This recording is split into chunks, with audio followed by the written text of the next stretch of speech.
Hi, this is Anna from Style Campaign. I'll be talking about the basics of animation in email using GIFs and WebP.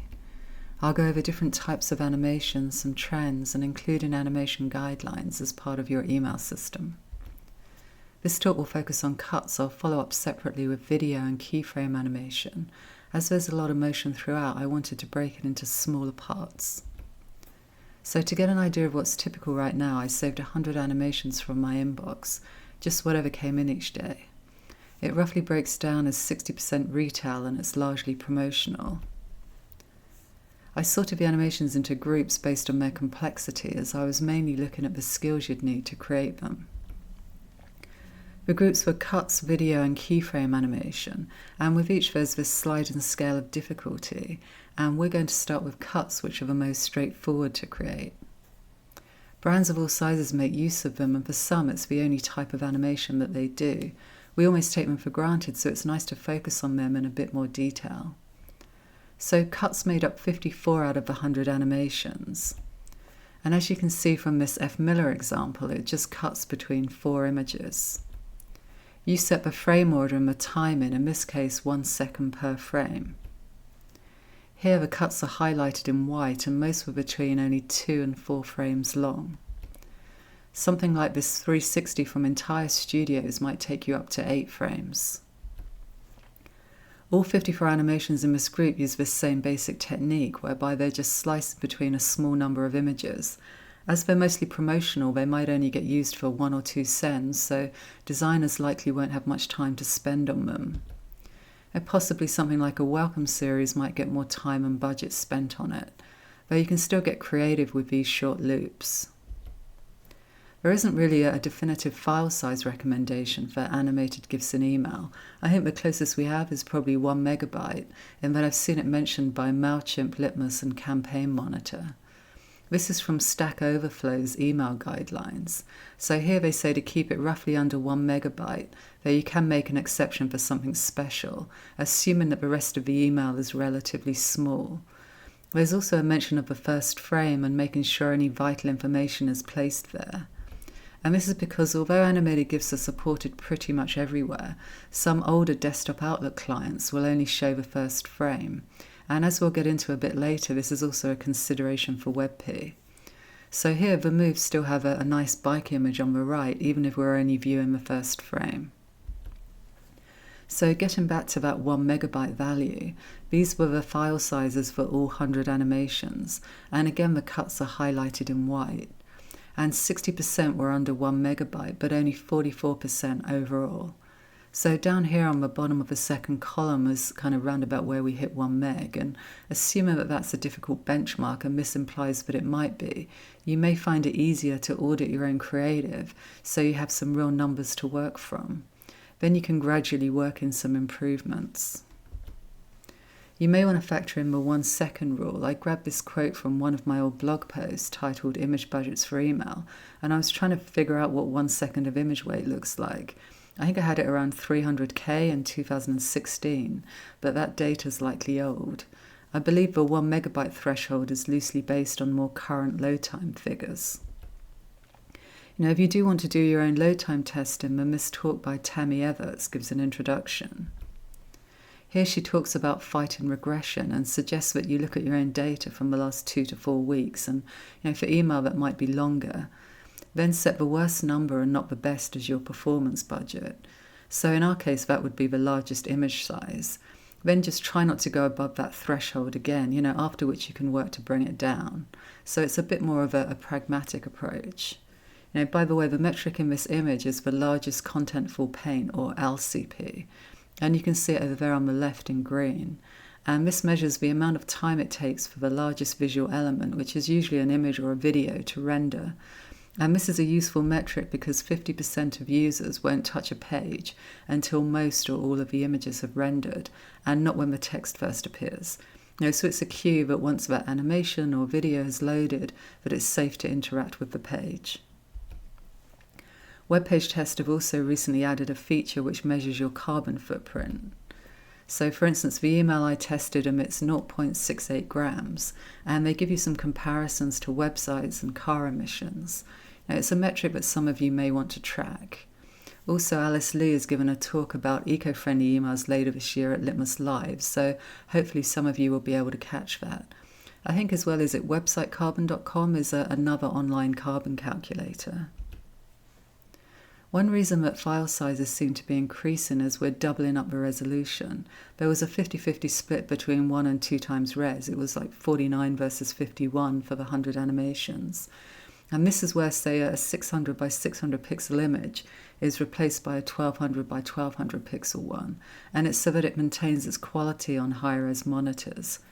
The code stays the same at the original size, so 600 by 600, and it's not something that needs to be adjusted. And as you can see in the third column, it doesn't have to be strictly twice the size. You can go with 1.5 times, as long as you maintain the image ratio while increasing the size. If we look at just the cuts, then 65% were greater than 1 times res. I think it's quite hard to know whether to 2 times animations or even videos, and it will likely depend on your industry and priorities. This Cloud4 article talks about how 2 times res can be especially important for e-commerce in order to reduce the risk of returns. I think it's in regards to color fidelity. And it mentions a survey by Cloudinary. Obviously it's a bit to their benefit, but if you're a fashion retailer, you'll want to use the highest quality images you can get away with, and that may be slightly more of a priority than the time it takes to download. Now, it's also fashion retailers who've been the first to adopt WebP and AVIF formats in email, at least from what I've seen. The article also references a post by Jake Archibald, who argues that the majority of users are on high-density displays, and he shares some stats from the UK government site gov.uk, which show that 80% of their users are on higher-res screens. And though that's UK-specific, it does give you an idea. Though one way that we're saving on file size is that no one uses fades anymore. Years ago you'd sometimes add a little crossfade in between the frames, though it can feel a little dated nowadays and adds to the file size. This Noma Nessio animation from 2021 manages to make crossfades feel quite modern though. Not that I'm encouraging their use, I just liked the work. There's a slow version that you can see here, which is for storefronts, and a fast version for social media. I'll briefly show you the fast version, but a heads up, it does have some flickering. Just let me see if I can find it. Here you go. It does make good use of all those images though. I'll turn that off. No, it doesn't want to go. There we go.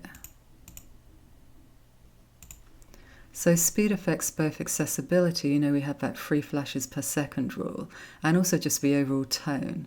And as this shows, it can vary depending on the context.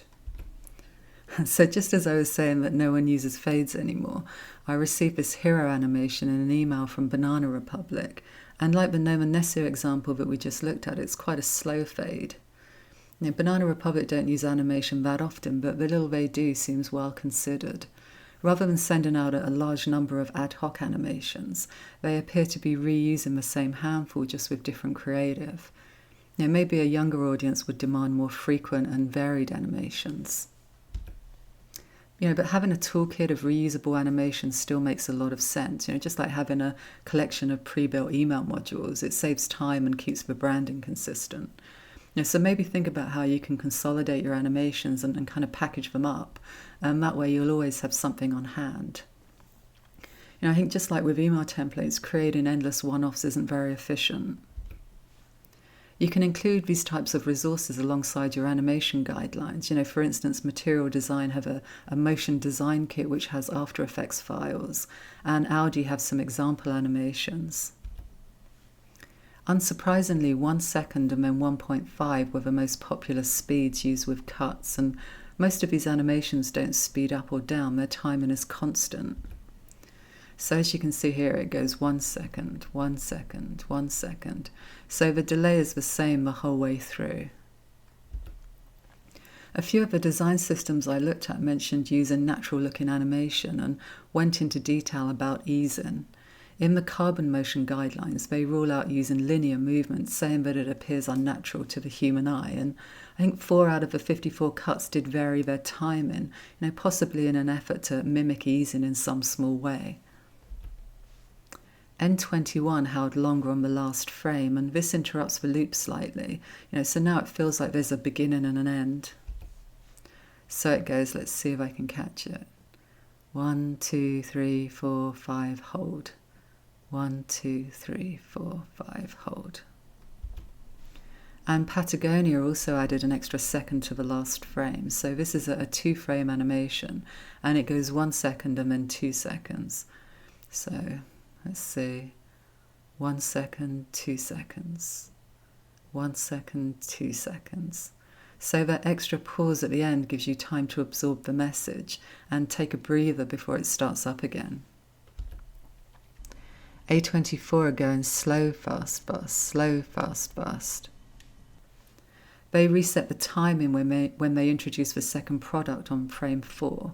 So let's have a look. I think we've just missed that one too. Slow, fast, fast, slow, fast, fast.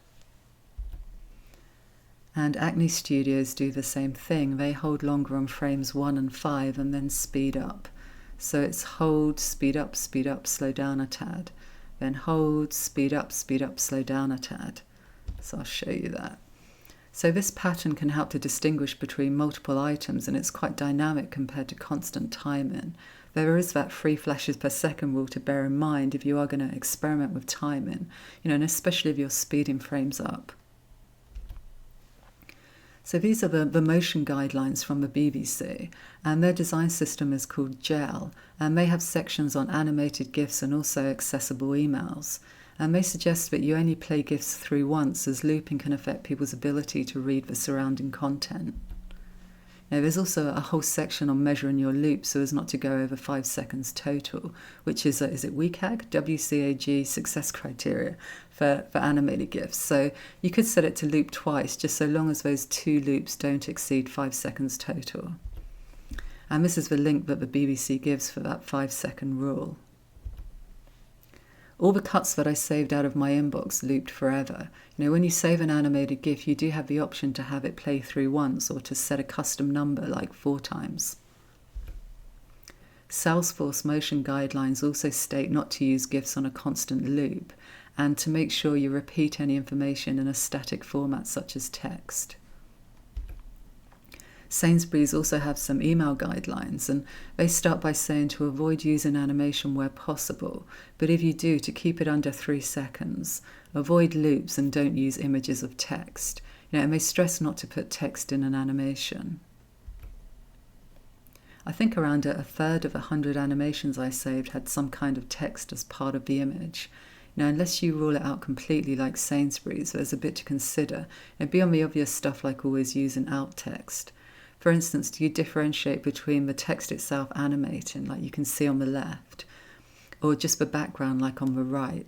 Is the text obscured at any time? Sometimes with cuts you have text on just 1 frame, so it pops up then disappears again, and you find yourself chasing it around a little bit.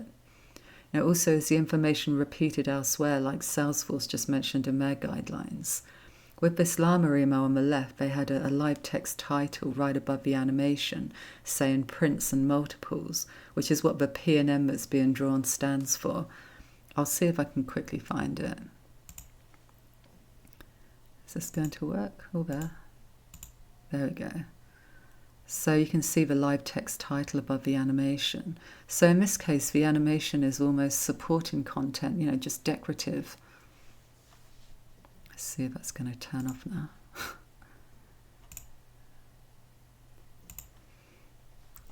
So just to recap, we've covered file size and how you might set a limit using either 1 megabyte or your own numbers, resolution and whether to use 1 or 2 times res and how it's more of a priority for some brands, speed and whether to use constant or varied timing, looping and some of the recommendations around that, and lastly whether or not you'll want to include text.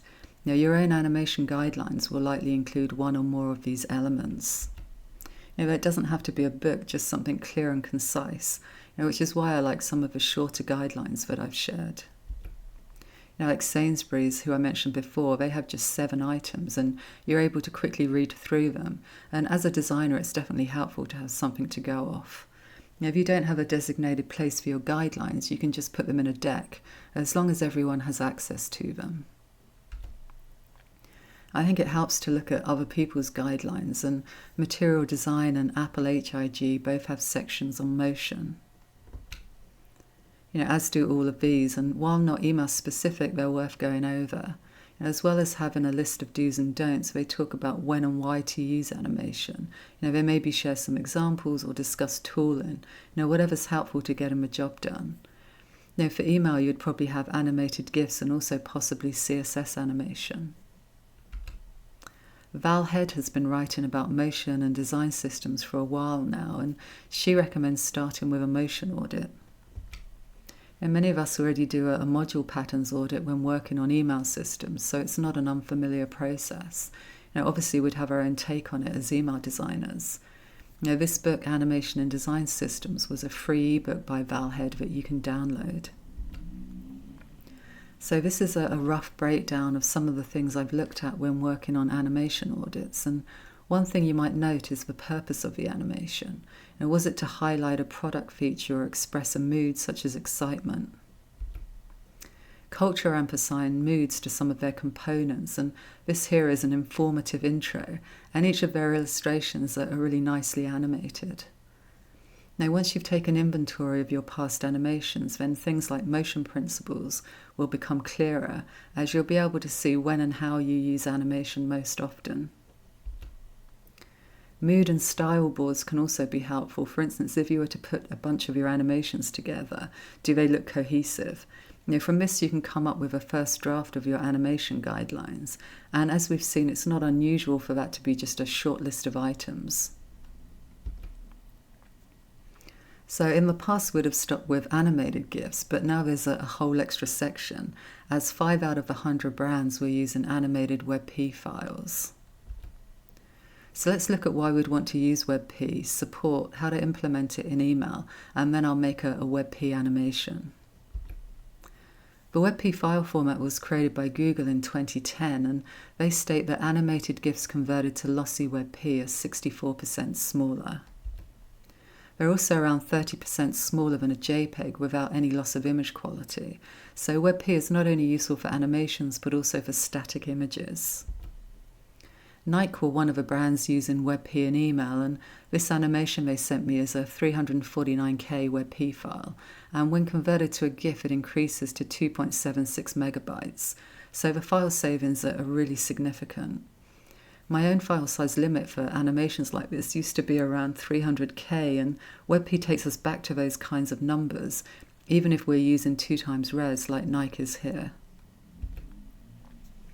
This animation is 4 frames and the image res is 1125 by 1380, so they're quite large files, and although you can't see it in the slides, the image quality is noticeably better than that of a GIF. It looks on par with a JPEG. That's because WebP supports 24-bit color compared to 8-bit GIFs. You've only got 256 colors with a GIF, so the quality can look a bit off, and you can't always match up colors accurately. Apple describes WebP as having video-like quality for animations, so it's just a far preferable format to animated GIFs, and just a question of whether or not we can use them in email and if we have the support.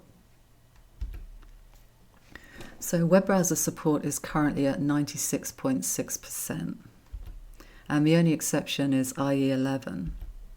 Support was added to Safari 14 at the end of 2020, and it was maybe just over a year ago that I really started to notice WebP images in my inbox. Can I Email place email support for WebP at 88%, and that increases up to 97% if you factor in partial support. I also ran my own tests, and this is around June, and came up with the same results, so nothing appears to have changed since they last tested it.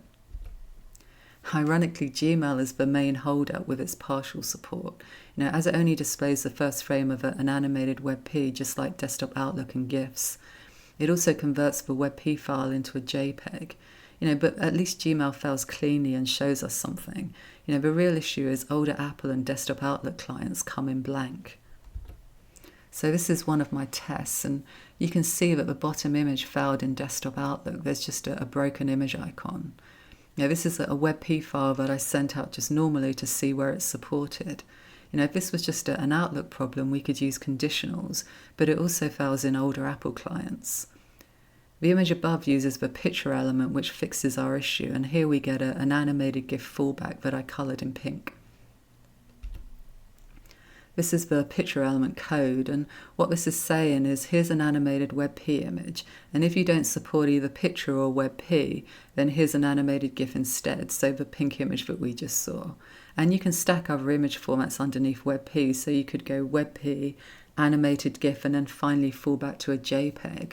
But after testing different combinations, I ended up going just with these two.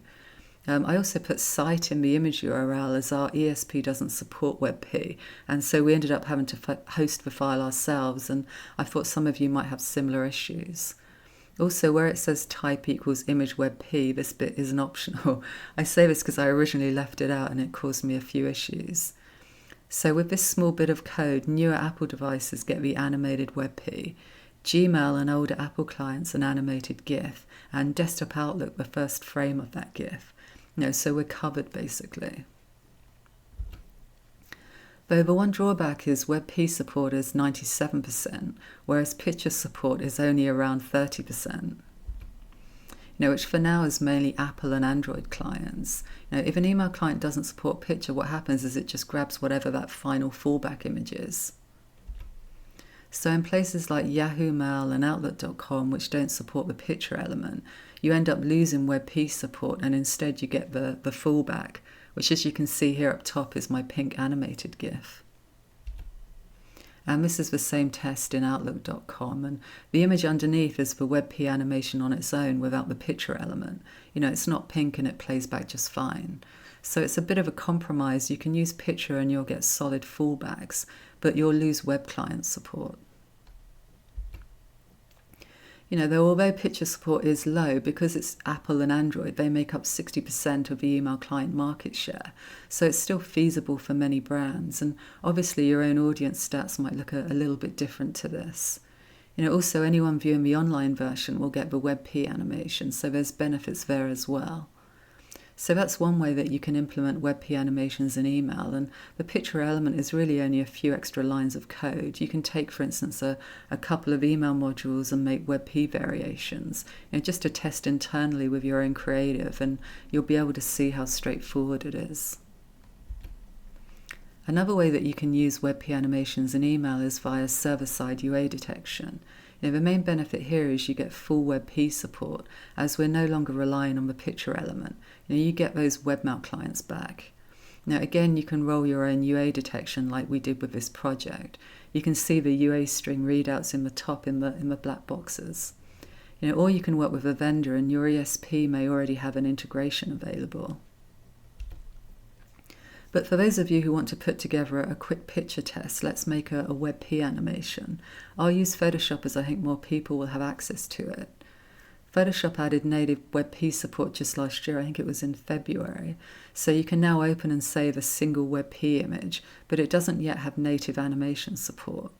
So for now, you'll need to install WebP Shop, which is a Google plugin that lets you view and create WebP animations in Photoshop.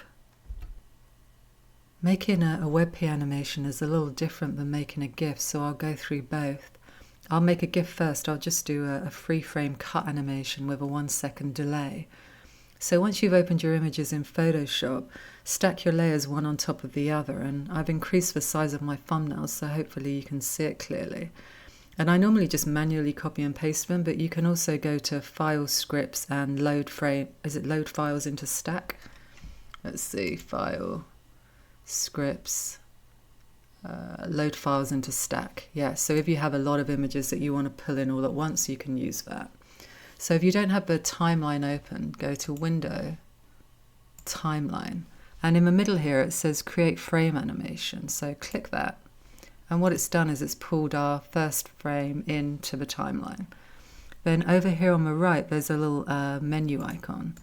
So select that and pick Make Frames from Layers, and that will just pull all our layers into the timeline.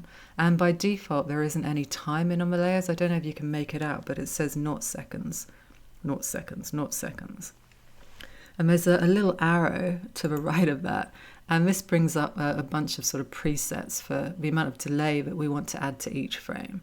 And if you don't like the look of any of those, you can select other and put some custom timing in there. But we're going to have 1 second. Let's go to frame 2, 1 second, frame 3, and 1 second. So if we press play to preview that animation, it should just play through 1 second, 1 second, 1 second. And it's just going continuously. So let's pause it. And down here it says the word forever, and there's a little arrow because that's the looping. If we click the arrow, we can see it gives us the choice of playing through once, playing through 3 times, looping continuously, or other. And let's pick other. And we can put a custom number. So let's put 2.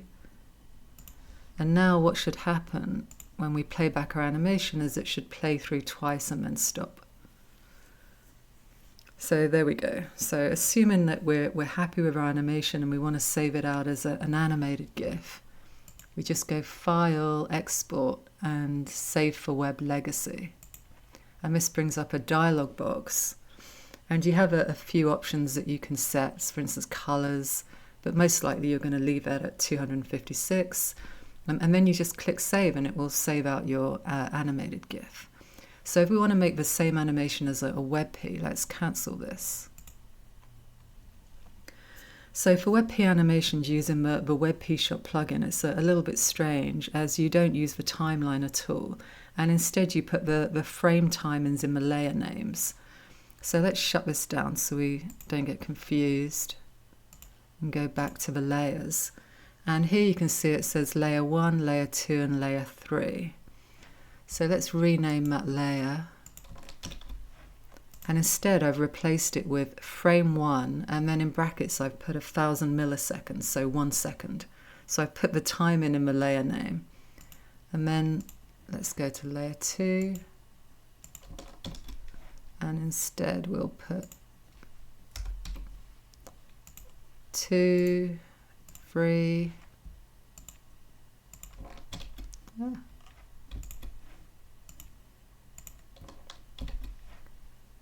let's go put frame 3 in there. So you can see we've just got frame 1, frame 2, frame 3, and then we've got the timing, so how long it's going to hold on each of those frames. And it doesn't have to be the same for every layer, you can alter it.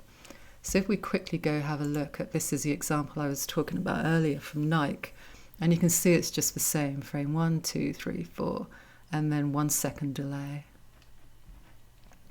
And here's another example of a WebP cut animation, and it's 3 frames. This is Avant Arte, and it's 1600 milliseconds, so a little bit longer. So yeah, I mean, it's a little bit different if you're used to working with the timeline, but still very straightforward. It's just a matter of naming your layers. And then if you want to save it out as a WebP animation, go File, Save a Copy. And from down here, we select WebP Shop. So right above it, we can see it says WebP, and that's Photoshop's native option. So if we select that, we'll just end up with a static image. We won't get the animation. So let's select WebP Shop and save. And we should get this dialog box. And from here we can preview our animation, and so we see our frame count comes up here, so 2, 3 with the timing next to it, and here we've got the option to loop forever, and here we can do some quality settings. So if we were to click OK, it would save out the WebP animation. So fairly straightforward. So let's cancel that. And one thing that's quite nice and straightforward, if we bring the timeline back up, is that we only really need the one PSD file. So if I save this, we've got the layer names for WebP, and down here we've got the the timings in the timeline. So if I were to save this out, save as legacy, we'd get the GIF, and if I was to save it as a WebP, we'd get the WebP. So it's it's quite convenient. So I'll also be looking at a couple of other ways to make WebP animations in part 2, which is video. As when you've got, for instance, 60 frames, naming all those layers manually isn't very practical. But for now, this is a simple way to make WebP cut animations in Photoshop. So that was Group 1 cuts, which made up the majority of the animations from my inbox haul. And next I'll be looking at Group 2, which is video. But that's all for today. So thanks so much for joining me.